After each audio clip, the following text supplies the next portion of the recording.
भारत जोड़ो यात्रा कन्याकुमारी से कश्मीर की यात्रा है। आज 65 दिन हो गए हम पैदल चल रहे हैं। 25 किलोमीटर हर रोज चलते हैं। दिन भर आपसे बातचीत होती है, किसानों से, मजदूरों से, छोटे दुकानदारों से, सबसे बातचीत होती है। 6-7 घंटे हम चलते हैं, 6-7 घंटे हम आपकी बात सुनते हैं और अंत में शाम को 15 मिनट, जैसे आज मैं कर रहा हूं, हम अपनी बात रखते हैं। यात्रा का लक्ष्य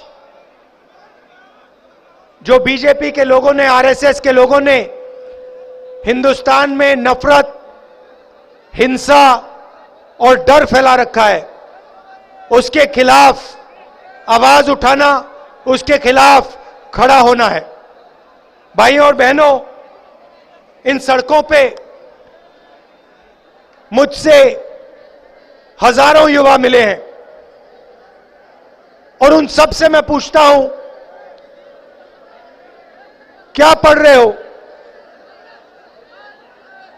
जवाब मिलता है, कोई कहता है यूनिवर्सिटी में हूं, कोई कहता है स्कूल में हूं, कोई कहता है कॉलेज में। उसके बाद मैं पूछता हूं क्या करना चाहते हो? 5-6 जवाब मिलते हैं। इंजीनियरिंग करना चाहता हूं, डॉक्टर बनना चाहता हूं। कहां है वो बच्चा? इसको लाओ। ये देखो, नमस्ते करो, नमस्ते करो। नमस्ते। क्या क्या बनना चाहते हो? आर्मी। तो ये आर्मी, शाबाश, बैठ जाओ बेटा। ये आर्मी में देश की रक्षा करना चाहते हैं। तो हर युवा कोई ना कोई सपना देखता है और उस सपने को पूरा करने के लिए उसे रोजगार की जरूरत होती है। अब आर्मी की बात की, बाद में मैं आपको अग्निपथ के बारे में बताऊंगा, मगर हर युवा रोजगार चाहता है और इस हिंदुस्तान में, इस महाराष्ट्र में हमारे युवाओं को आज रोजगार नहीं मिल सकता। भाइयों और बहनों, ये मैंने सही बोला या गलत बोला? सुनाई नहीं दिया? सही बोला या गलत बोला? देखिए, इंजीनियर, युवा इंजीनियरिंग करता है, माता पिता पूरा का पूरा पैसा लगा देते हैं, सरकारी कॉलेजेस, यूनिवर्सिटीज तो बची नहीं, प्राइवेट कॉलेज में, प्राइवेट यूनिवर्सिटी में पैसा डालते हैं, सर्टिफिकेट मिलता है और उस सर्टिफिकेट का कोई मतलब नहीं है हिंदुस्तान में, क्योंकि उस सर्टिफिकेट के साथ रोजगार नहीं मिल सकता। इंजीनियर, जो भी इंजीनियर बनना चाहता है, पढ़ने के बाद या वो मजदूरी करता है या फिर ऊपर गाड़ी चलाता है या डिलीवरी का काम करता है। यह हिंदुस्तान की सच्चाई है। यह क्यों हो रहा है? क्योंकि नरेंद्र मोदी जी ने नोटबंदी करके, गलत जीएसटी लागू करके, जो हमारी रीढ़ की हड्डी, रोजगार देने की रीढ़ की हड्डी थी, उसे तोड़ दिया है। नहीं, ठीक है भैया, उस रीढ़ की हड्डी को तोड़ दिया है। रोजगार कौन देते हैं भाई और बहनों? रोजगार देश के किसान देते हैं, स्मॉल और मीडियम देते हैं, वो देते हैं, छोटे व्यापारी देते हैं, दुकानदार देते हैं। उनके लिए नरेंद्र मोदी जी ने नोटबंदी और गलत जीएसटी दी। भाई और बहनों, ये पॉलिसियां नहीं है, गलत फहमी में मत रहिए, ये पॉलिसी नहीं है। ये छोटे दुकानदारों को, किसानों को, दुकानदारों को, छोटे व्यापारियों को मारने के 2 हथियार हैं।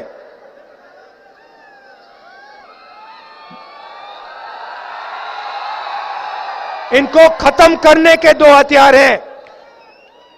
नरेंद्र मोदी जी ने नोटबंदी करते हुए कहा था काला धन मिट जाएगा। अब देखो मिट गया, हो गया गायब? नहीं, मगर देश में लाखों छोटे बिजनेस, करोड़ों लोग बेरोजगार हो गए, लाखों छोटे बिजनेस बंद हो गए। नरेंद्र मोदी जी ने यह काम क्यों किया? क्योंकि वो पूरा का पूरा फायदा अपने 2-3 मित्र को दिलवाना चाहते हैं। नाम आप जानते हो, एयरपोर्ट, पोर्ट, सड़क, टेलीकॉम्स, इंफ्रास्ट्रक्चर, सारे के सारे बिजनेस इन्हीं 2-3 लोगों के हवाले कर दिए हैं। आपका स्कूल और कॉलेजेस को प्राइवेटाइज करके इनके हवाले कर दिया, अस्पतालों को प्राइवेटाइज करके इनके हवाले कर दिया। पहले पब्लिक सेक्टर हुआ करता था, BHEL कंपनी है, यह आपकी पूंजी है। हिंदुस्तान की रेलवेज है, यह आपकी पूंजी है, यह आपका धन है। यह सब नरेंद्र मोदी जी इन्हीं 2-3 लोगों के हवाले कर रहे हैं। तो यह भी रास्ता जो आपका था रोजगार का, यह भी बंद हो गया। फायदा सिर्फ 2-3 लोगों को। यह हिंदुस्तान की सच्चाई है।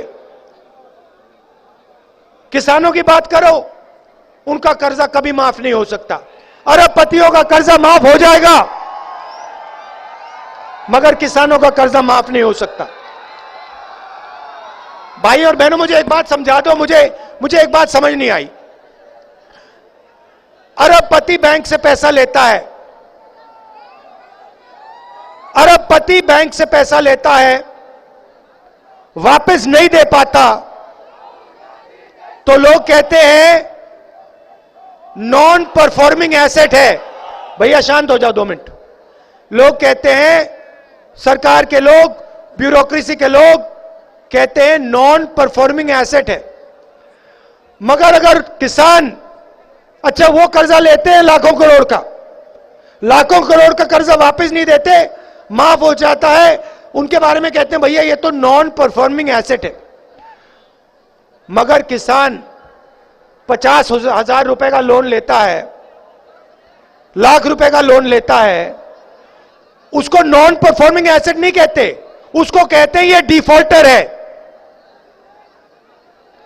उसका घर ले जाते हैं, उसकी जमीन ले जाते हैं। तो आप मुझे यह समझाइए क्यों हो रहा है यह अन्याय हमारे किसानों के साथ, क्यों हो रहा है? यहां पे किसान हैंगे ना? मुझे बताओ, आपको जो भी आप उगाते हो उसका आपको सही रेट मिलता है? सुनाई नहीं दिया? सही रेट मिलता है, MSP मिलती है? आपका नरेंद्र मोदी जी ने कभी कर्जा माफ किया? यूपीए सरकार ने कर्जा माफ किया था? ये देखिए, आप सब जानते हो। तो यात्रा का लक्ष्य है ये जो हिंसा फैला रहे हैं, डर फैला रहे हैं, इसके खिलाफ खड़ा होना। और ये जो बेरोजगारी बढ़ती जा रही है, इसके खिलाफ खड़ा होना, इसके खिलाफ लड़ाई लड़ना। आखिरी सवाल, भाई और बहनों, यूपीए के समय गैस सिलेंडर का रेट क्या होता था? 400। उस टाइम हर भाषण में नरेंद्र मोदी जी कहते थे शर्म आनी चाहिए, 400 रुपए का गैस सिलेंडर हो गया। अच्छा भाई और बहनों, अब क्या रेट है? अब अपने भाषण में नरेंद्र मोदी शर्म की बात क्यों नहीं करते? अच्छा, पेट्रोल का दाम क्या था यूपीए के समय? 60 रुपए। उस टाइम नरेंद्र मोदी कहते थे शर्म आनी चाहिए, 60 रुपए हो गया दाम पेट्रोल का। आज क्या दाम है? डीजल का क्या दाम है? नरेंद्र मोदी एक शब्द नहीं कहते। पहले कहते थे 2 करोड़ युवाओं को मैं हर साल रोजगार दूंगा।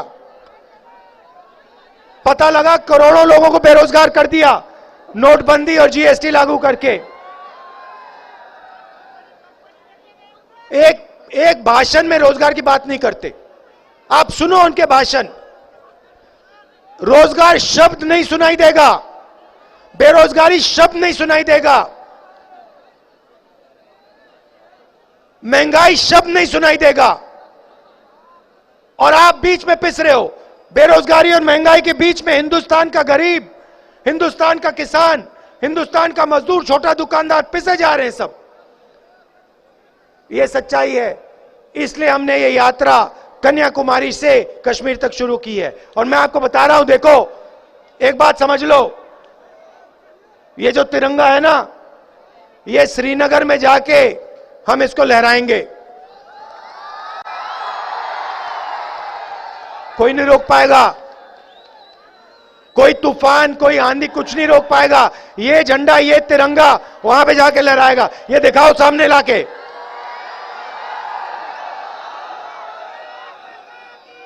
अब देखिए, अब आपने कहा भारत माता की जय, भारत माता की जय बोलो।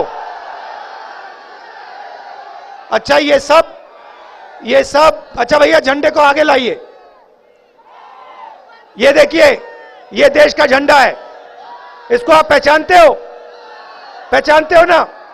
अब मुझे एक बात बताओ, अब सुनो,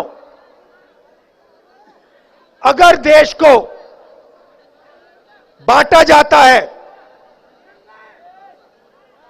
दिनेश 2 मिनट ठहर जाओ, अगर देश को बांटा जाता है, देश में हिंसा फैलाई जाती है, देश में नफरत फैलाई जाती है, तो ये जो झंडा है,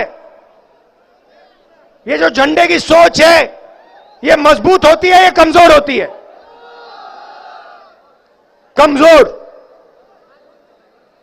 देश को बांटने से देश को फायदा नहीं होता है, देश को नुकसान होता है, 2-3 उद्योगपतियों को फायदा होता है। देश को जोड़ने से, देश में अहिंसा फैलाने से, देश में भाईचारा फैलाने से इस झंडे को फायदा होता है। तो ये लोग कहते हैं हम देशभक्त हैं। ये कौन से देश के देशभक्त हैं जो हिंदुस्तान को बांटे जा रहे हैं?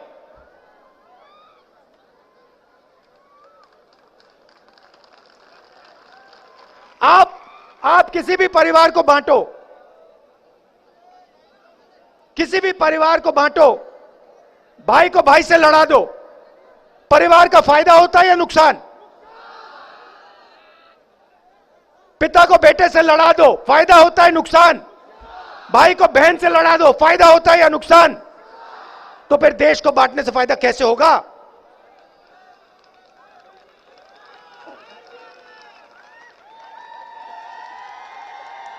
तो इनकी पॉलिसियां जो हैं, आपको डराने की पॉलिसियां हैं। किसान को ये सही दाम नहीं देते, कर्जा माफ नहीं करते, एमएसपी नहीं दिलवाते, खाद के दाम बढ़ा देते हैं, जीएसटी लागू कर देते हैं क्योंकि आपको डराना चाहते हैं। नोटबंदी करते हैं, जीएसटी लागू करते हैं क्योंकि वो छोटे व्यापारियों को, स्मॉल मीडियम बिजनेस वालों को डराना चाहते हैं। कोरोना के समय इन्होंने हिंदुस्तान के सब मजदूरों को बर्बाद कर दिया और पैदल चलवाया, उनके दिल में डर पैदा करवाया। ये डर इसलिए पैदा करवाते हैं क्योंकि वो आपके डर को नफरत में बदलना चाहते हैं, आपके डर को हिंसा में बदलना चाहते हैं। और ये देश अहिंसा का देश है, ये देश प्यार का देश है, ये देश भाईचारे का देश है, ये देश नफरत का है ही नहीं, कभी नहीं रहा है, कभी नहीं होगा।